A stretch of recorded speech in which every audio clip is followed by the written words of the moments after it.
We do actually have a 5:30 committee meeting as well, with that said. So let's go ahead and get started. Thank you, Sean, I think is behind the Focus Springfield logo, and looks like we're recording, so we should be good to go. And thank you all for joining us. Just for the record, I'm Jesse Letterman, Chairman of the COVID-19 Response Committee. We're joined for a regular meeting by Councilor Edwards and Councilor Govan, and our guest is Commissioner Helen Colton-Harris. It's been a couple of weeks since our last meeting, and there's definitely been some changes in terms of the protocols that have been established in light of various data points. And so we're glad to have a chance to catch up with the commissioner and appreciate your being with us. We've also just been joined by Councilor Hurst as well. So at this time, Commissioner, if you'd like to provide your update, and then we can open it up to questions from the committee. Sure, and I again am appreciative to work with all of you and give you these updates. And the news for the city of Springfield continues to be good. And so, as you know, the week of January 16th, we had 2,371 cases. Then the week of January 23rd, it went down to 1,440. The week of January 30th, 707. The week of February 6th, 453. And then the week of February 13th, 279. Last week, we had 149 cases, which is a decrease of 130 cases from our previous, that is good news, from our previous count. So it's just important to acknowledge that our cases are going in the right direction. There are a couple of caveats I'm going to just briefly talk about, but let me go through the data first. The data from February 20th to February 26th, what was interesting for me in the data, it was the first time that I saw almost 50% of the white population who made up the data. So it was, usually it's around 30, 35, 36, but last week it was 48.3. Now we'll continue to watch that to see if it is a trend, but the Black African-American went down to 9.4%, which is good. The Hispanic rate was 17.4, but again, that's lower than it has been in previous weeks. I think the other thing was that the Asian rate went up to 4.7. So we've not seen that. So we're starting to see some trends or some differences, or at least we did last week, and we'll continue to keep our eye on that data. For the month of February, our cases were 1,473 for the entire month, which is really good based on the fact that the month before that, which was January, was 9,498. So again, we saw a significant decrease month to month as far as our rates are concerned. Going to talk, the 30 and under rate was 42.3% as far as our cases are concerned. But we did see an increase in the 31 to 50, which is 27.5%. The 51 and older appears to be increasing as well based on what we saw last week. That number was 30.2%. So the numbers are lower. The trends look a little bit different. I don't know how much of that might have to do with Super Bowl parties or other things that happened 2 weeks ago that may have impacted some of the data as we look at race and ethnicity. Mm-hmm. I'm going to talk a little bit about the vaccination rates. And again, I just want to acknowledge the work that has been done by the outreach teams, our partnership with DPH, certainly Councilor Govan has taken a leadership role, and we're seeing those numbers look better. So what I'm going to talk a little bit about is the rate that we are right now. In Massachusetts, the vaccination rate is 79.6%. In the city of Springfield, it's 63.6%. Now, that certainly is not where the Commonwealth is, but it certainly is better than we have been doing. So that's good news. What I'm going to tell you about now is the rate from September the 23rd, 21 to February 17, 22, and just how we as a city with our partners have increased the vaccination rate. So in 16 acres, again, in September 23rd, the rate was 62%. 01128, let me use zip code so that it's easier. In 01128 in September, it was 62%. Right now it sits at 74%. 01129, 16 acres as well, was 58%, and now that it's at 68%. So let me back up and say that in 01128, it went up 12%, and 01129, it went up 10%. East Forest Park was 57, 01118 was 57%. In September, it is now 66%, up 9%.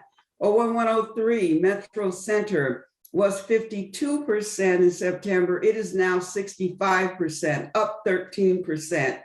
East Springfield, Liberty Heights was at 52% as well in September.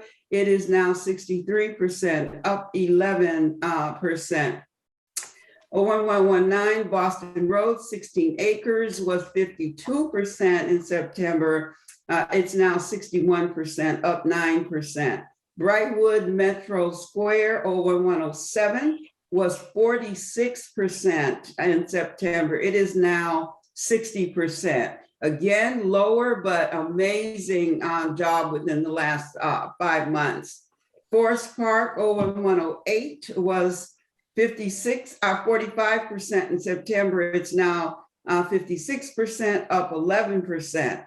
01109, McKnight, Old Hill, Upper Hill, Pine Point, was 45% in September. It is now 55%, up 10%. South End, Six Corners, was 43%.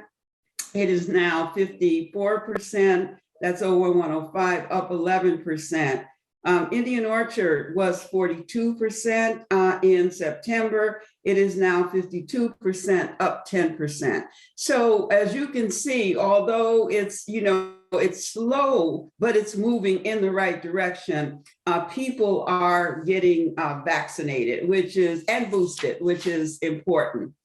So I will share with you finally, as you know, we did a partnership with DPH and our outreach teams to open up the bounce house in is that East Forest Park? No, East Springfield. Mm-hmm.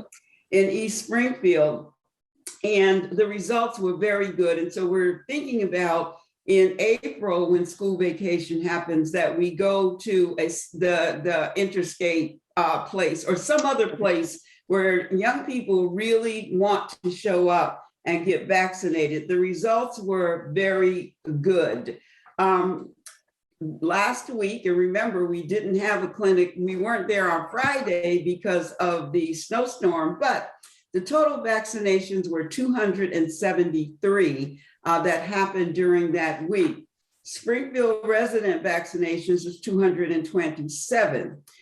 So of the Springfield, this is Springfield only, 51 were first pediatric doses, 16 were youth doses between the ages of 12 and 18, first doses, 11 adult first doses, 46 pediatric second doses, 6 youth between the ages of 12 and 18 second doses, 3 adult second doses, 32 youth 12 to 18 boosters, and then 62 adult boosters.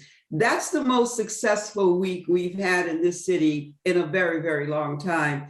And it just, I think giving an hour free to come to the bounce house was something that, the young people wanted. They brought their parents with them. So that was just good news. And what's interesting about that, at one point we had $25 gift certificates, and that didn't move people to the place of getting vaxxed and boosted. So I think the concerted outreach effort that we had really yielded results. And I'm hopeful. The data I gave you about the neighborhoods is from February 8th to February 15th. So we haven't gotten the updated neighborhood data, but even knowing that we had 2 additional weeks, and this data I just gave you from the bounce house probably isn't in there. I expect that we're going to see those numbers increase even further. So there's good news. There's good news. As you all know, the mask mandate has been lifted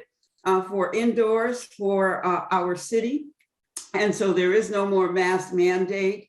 However, we continue to advise individuals with chronic diseases who are immune compromised that they should wear face coverings, particularly if you're in a space with people that you don't know, because you don't know whether they've been fully vaccinated or not. So we continue to send that message out, particularly to our elderly, and again, others with chronic disease who are immune compromised. But right now, things are going in the right direction. We don't know, based on what we know now, the new variant, the SARS-CoV-2 has not taken hold in the way we thought it would, because it was an offshoot. That's not the right language, but it was a derivative of the Omicron variant. And so the news looks good. I think we're moving in the right direction. We want to remember school was out last week. So some of that data I have as far as schools are concerned, we may see those numbers go up because the children are back in school. Jeannie Clancy, I talked with her today. They're doing the pool testing. Even next week, we may not have comparable numbers because they report on Wednesday and they've only been in school Monday and Tuesday. And I think the other factor you all know is that we are keeping the mask mandate in place for Springfield Public Schools until March 31st. That's my update. Thank you so much, Commissioner. Definitely some good news in there. And we're glad to see the numbers that we want trending down, and the numbers that we want trending up. Mm-hmm. While you were talking, I was just taking a look at the vaccine equity data dashboard that the state has. That's only as of February 22nd. But one of the other numbers I noticed in the age groups was 12 to 15, 62% have been vaccinated with at least a first dose, and 58% in the 16 to 19, which is rising in a positive way. In the beginning, we were seeing a lot of hesitancy there in those adolescent and teenage groups. So it's good to see that going up. I had one question for you relative to the mask mandate ending. Previously, when the mask mandate ended, there had been an advisory that came in its place, but I know things are a little different now numbers-wise as well. So is there any mask advisory still, or only for immunocompromised individuals? The mask advisory, no, it is not for the general public, if that's your question. The advisory, when we put the advisory out the last time, it was for the general public because our numbers were at a place, as you indicated, where we were concerned about individuals in the city and in certain indoor places. Right now, based on what we know from the data, there is no advisory, but the advisory does stay in place for immune compromised, as we said, and individuals with chronic diseases and the elderly. So there's no formal advisory that we've put out this time. Okay. And I do see the CDC's updated their measurements as well relative to low, moderate, and high risk areas. And it did appear, they do it by county, but of course here, we really make up much of what is being measured in Hampden County. And it did seem to list, at least as of last week, Hampden County as low risk. The new category seems to not only just take into account test numbers, but also hospitalization rates. And to that end, I was wondering if you've heard recently from our two major hospitals in Springfield, Mercy and Bay State, as to how they've been doing in recent weeks. I know previously during the surge, they were feeling quite overextended, but have we had any updates from them as a city about their capacity at this time? Yeah, I did, and I can go and get my my phone because I'm sure the data is there. Councilor Hurst asked for 3 weeks worth of data on a daily basis. And Councilor Hurst, did you get that data from? I called Dr. Kerouac and he did send it. I'm hopeful I forwarded it to you. You did. I was wondering if you had any even more updated version. I can certainly look at my emails to get that information if you wanted it for this meeting, Commissioner. I can send it to everybody too. Okay, what I will do, so I don't have the most recent data. I do have the data that I sent to Councilor Hurst, and I believe, Councilor Hurst, that ended around the 15th or so of February. Yes. I don't remember the exact dates, but Bay State did break out their data by date as far as what the decreases, and there have been decreases. And so that is the good news, but I certainly can contact Dr. Kerouac and tell him that I'd like that data every week, as I think you're recommending, Councilor Hurst. So yeah, we can do that, but the numbers are going down, I think, to answer your question, Councilor Letterman. But if I do not have my, let me just see if that's okay, Commissioner. We can review it. We can review it afterwards. You don't have to go. Okay. We can review. I just was sort of wondering in general. I know there had certainly been questions raised, including by Councilor Hurst, relative to the concerns around wait times, and I know they've been speaking very publicly about their capacity challenges with staffing. So I'm glad to hear the numbers are trending down, and certainly any data you do have, you can share, just via email. Jesse, I just forwarded it to you so that you can in turn forward it to the rest of the committee and anyone else who would like it. Thank you, Councilor Hurst. Councilor Edwards, you had a question? Yes, actually, thank you, Mr. President.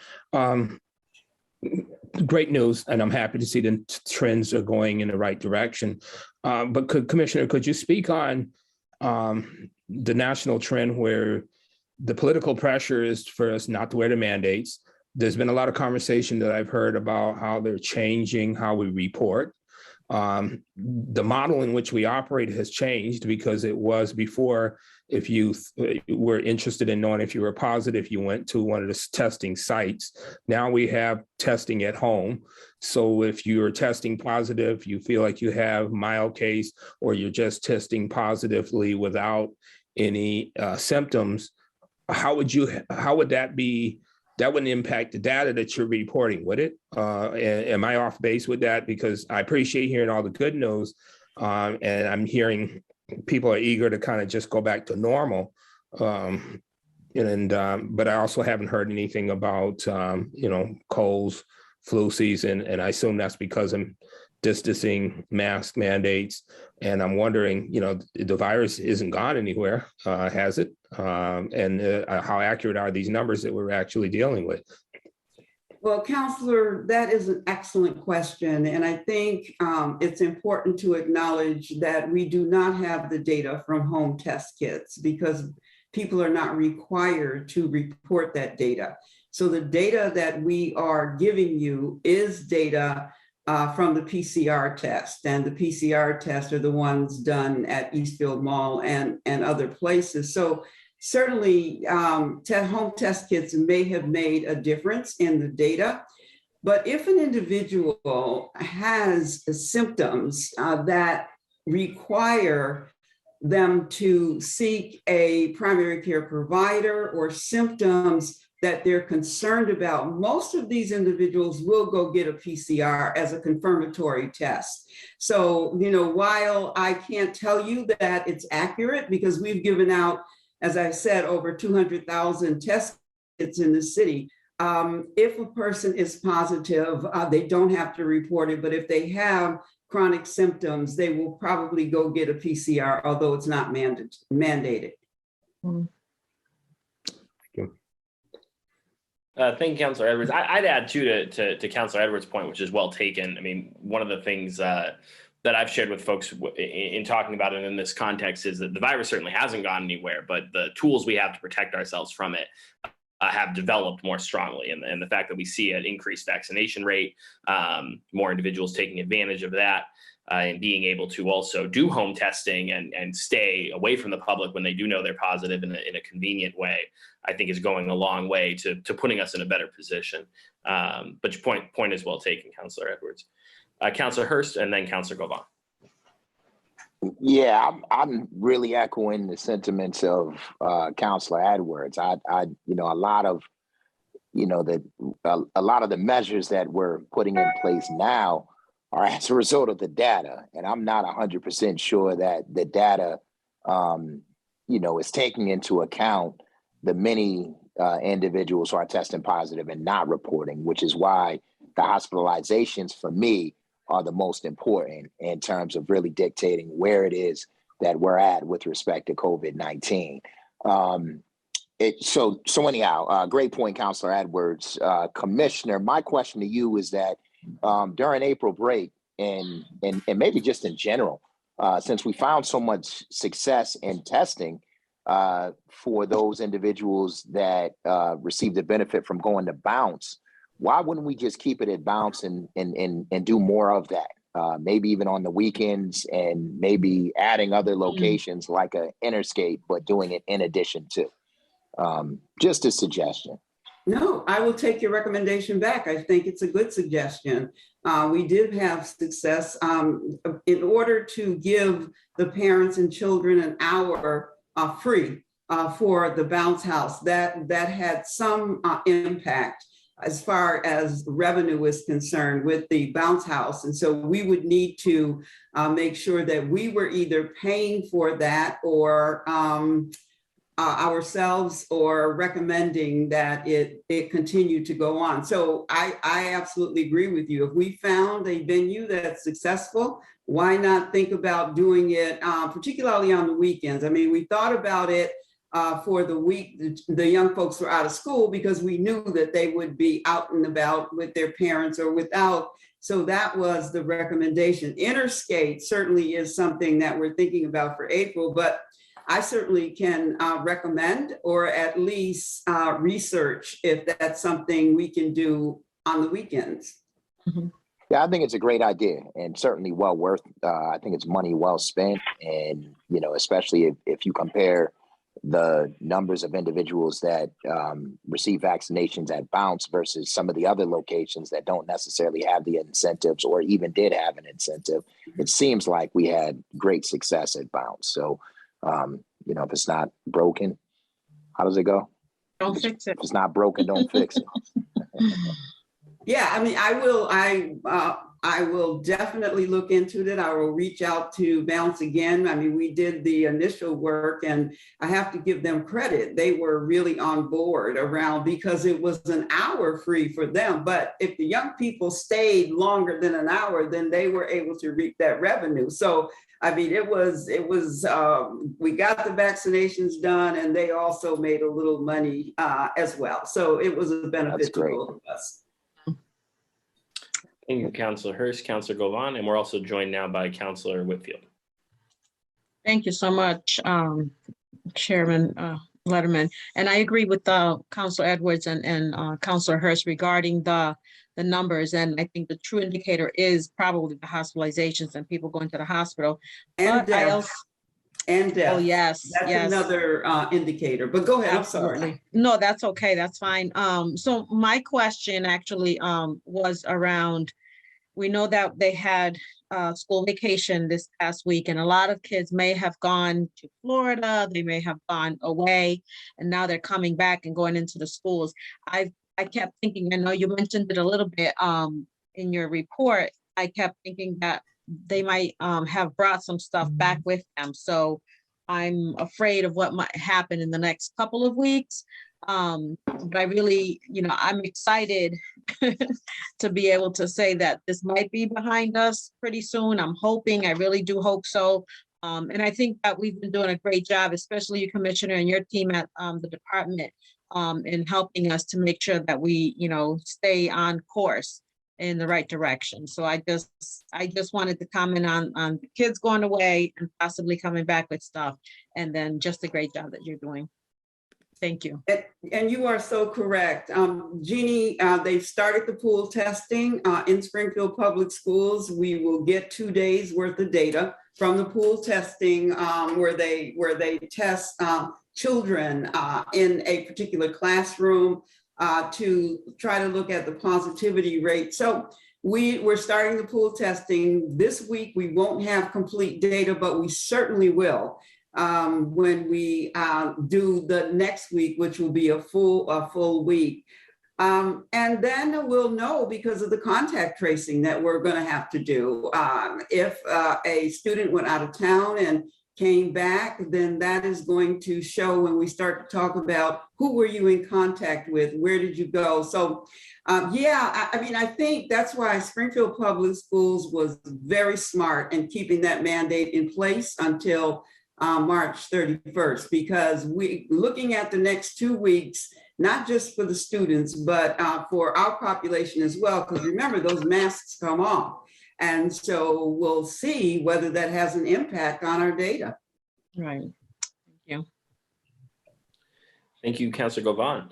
Are there any other questions for the commissioner today?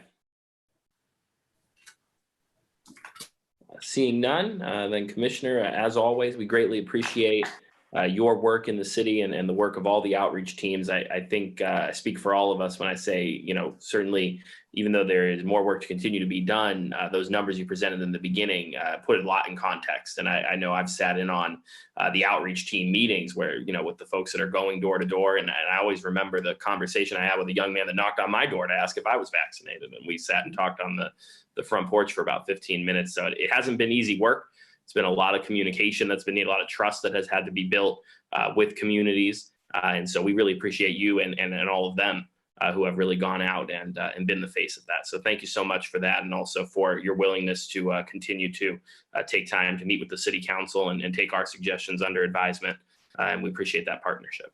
I will take that bounce house idea back, but nobody does anything alone. I always say this. So New North Citizens Council, the South End, Mason Square, Indian Orchard. I mean, people have just taken this on very seriously, getting those test kits out to the public, hosting vaccination clinics in neighborhoods where the data was low. That all has an impact, because when the chatter is important, particularly young people. Did you get vaccinated? How are you feeling? So amazing job that everybody's doing in working together. So thank you.